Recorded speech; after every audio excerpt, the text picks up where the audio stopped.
Welcome to Penrose Learning, where we make understanding easy. You start by preparing the database and an API layer because direct MySQL from Android is unsafe. Create a MySQL database and a restricted user, then set up a simple PHP or Node service that connects to MySQL and exposes a JSON endpoint. Once done, secure the server with HTTPS and add CORS headers. Make a basic get endpoint that returns sample rows, so you can test connectivity with Postman before touching Android code.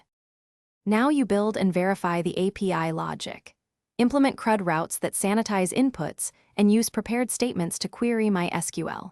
Test each endpoint with Postman, check HTTP 200/201/400/500 responses, and verify returned JSON shape matches your Android models. Once tests pass, add server-side logging and basic authentication or token checks. Make sure pagination and error messages are predictable, so you're finally implement the Android client, add retrofit or volley, create data models matching JSON, and define API interfaces. You should request internet permission, configure OK HTTP with timeouts and a logging interceptor, and call in points asynchronously to update UI on the main thread. Once integrated, test on device, inspect network traffic, and verify responses mapped to your models. If something goes wrong, check server logs, CORS, TLS certificates, API tokens, and DB user permissions as a primary troubleshooting step.